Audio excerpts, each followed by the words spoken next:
Bonjour à toutes et à tous, bienvenue sur les présentations de Nico. Aujourd'hui, présentation d'un futur collector, puisque c'est un 3008 phase 2, le nouveau, avec une motorisation Blue HDI 130 AT8 qui est maintenant plus disponible et qui n'aurait été disponible que quelques mois sur cette version.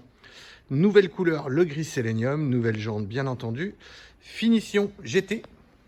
Donc les changements sont dans les optiques, la signature lumineuse et principalement la calandre avant pour ce qui est du restyling du nouveau 2008. Elles intègrent également de nouvelles jantes que l'on voit ici. Voilà, sur catalogue, j'ai trouvé ça moyen. En réel, je trouve ça plutôt sympa en fait. Voilà, le profil du véhicule, lui, n'a pas changé. Donc on est sur du gris sélénium toit noir, Blue HDI 130 chevaux, EAT8, donc la boîte automatique 8 vitesses. Dans la finition GT, à l'arrière, les optiques arrière ont légèrement changé. Voilà, avec toujours des feux à LED, bien entendu. On reconnaît la version diesel à sa simple sortie d'échappement à droite, voilà, sur un GT, alors qu'on aura une double sortie sur les versions essence. Donc cette version GT, du coup, a les badges GT et 2008 en noir. Voilà, cette version, en l'occurrence, a l'attelage RDSO, démontable sans outil. La dotation est vraiment complète sur une finition GT, d'autant que ce véhicule possède le Pack Drive Assist Plus ainsi que la caméra 360 en option, donc ce qui fait un véhicule vraiment tout équipé. Vous allez le voir quand on va rentrer à l'intérieur. On a une nouvelle petite bande qui intègre la caméra de recul ici, au lieu qu'elle soit dessous.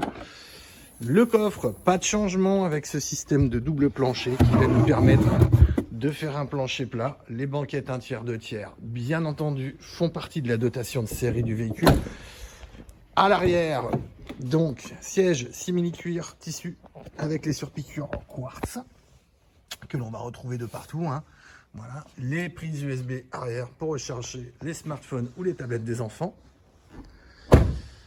À l'intérieur, devant, on retrouve des sièges ports toujours avec les surpiqûres quartz. On va voir qu'on a un éclairage d'ambiance qui sera également à LED. Le nouveau levier de vitesse avec fini le levier Cobra. On a juste ce petit levier de vitesse pour la sélection de nos rapports. Voilà, cette teinte qui lui va bien, ce nouveau gris sélénium. Je trouve qu'esthétiquement, ça lui va vraiment, vraiment bien. Surtout sur une finition GT comme celle-ci, avec le toit noir et avec ses jantes diamantées. On a un look plutôt très, très sympa. Allez, prenons place à l'intérieur pour voir les nouveautés intérieures de ce véhicule. Alors, les feux sont mis, il n'est pas content.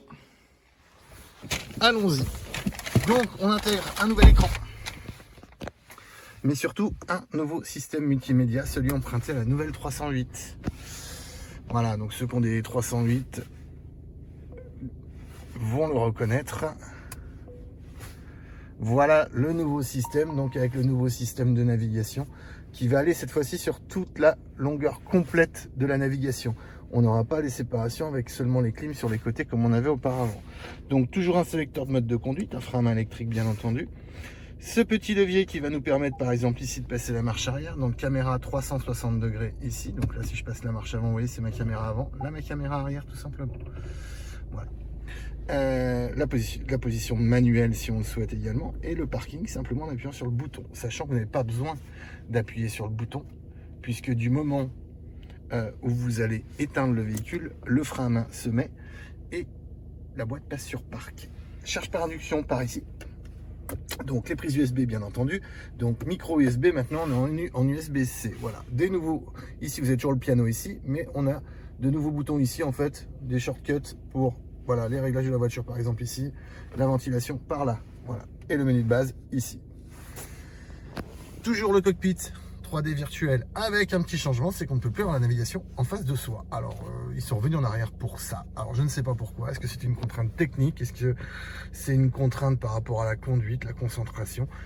Du reste, maintenant on a donc uniquement donc conduite minimale, personnel 1, personnel 2 au cadran. Voilà, conduite, on aura nos aides à la conduite, notamment ici avec le maintien dans la voie. On a la détection d'angle mort dans les rétroviseurs, on a le régulateur de vitesse qui est adaptatif, donc qui se cale sur la voiture de devant, bien entendu le freinage d'urgence, l'assistant feu de route qui nous permet d'avoir les pleins phares automatiques, voyez, on le retrouve ici, Les palettes au volant, rétrogradage à gauche, passage de vitesse à droite, système de démarrage, donc est bien entendu main libre. L'accès et le démarrage sont main libre avec l'ADML Proximity sur celui-ci, c'est-à-dire qu'à l'éloignement, le véhicule se ferme tout seul et à l'approche, le véhicule s'ouvre automatiquement. Voilà, donc on a un très bel écran. Ça, c'est vraiment sympa. C'est une évolution quand même qui est plutôt bien. En plus, il est quand même très très réactif. Hein. C'est plutôt sympa. On a des animations pour les changements. C'est bien fait. On a toujours l'Apple CarPlay, on a toujours l'Android Auto, on a toujours le Bluetooth, on a toujours l'USB pour la musique, bien entendu. Tous les réglages du véhicule se font par ici, y compris ceux de la ventilation également qui vont se faire ici. Donc climatisation automatique. Donc une climatisation qui est toujours monozone, hein, c'est-à-dire une seule zone pour ce qui est de la recherche, de la clim, pardon. Des petites LED d'éclairage, voilà, des ambiances lumineuses que l'on va pouvoir régler également, hein, vous voyez, dans les réglages de la voiture. Alors là, je suis dans les raccourcis, c'est pas là qu'il faut que j'aille. Tac. Donc, on va aller dans le mur des applications plutôt.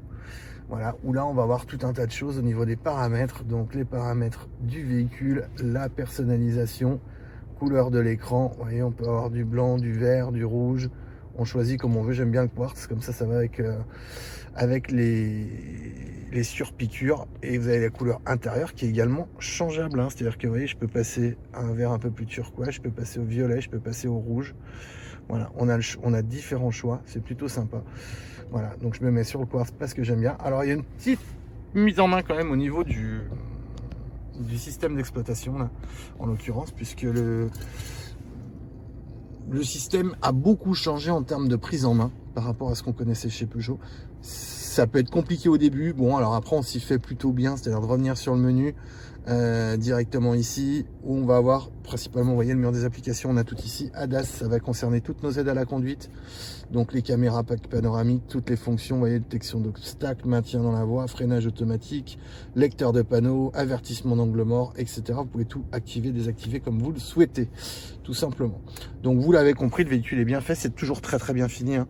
Vous voyez, les surpiqûres quartz qu'on retrouve ici, on est moussé sur tout le haut du tableau de bord. Les petites LED, bon voilà, les cadrans sont sympas. On a quand même, vous voyez, des cerclages chrome tout autour.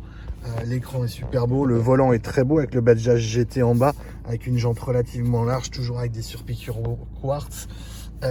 Voilà, la finition est plutôt très très belle, hein. On est sur un véhicule qui est un premium, c'est peut-être un grand mot, mais il n'a pas à rougir de la concurrence, ça c'est sûr et certain. Voilà.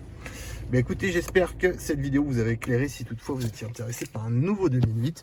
Sachez que cette motorisation HDI 130 chevaux, boîte auto 8, malheureusement s'arrête. Donc vous ne la trouverez plus pendant très très longtemps. Vous voyez, je me suis éloigné avec la clé.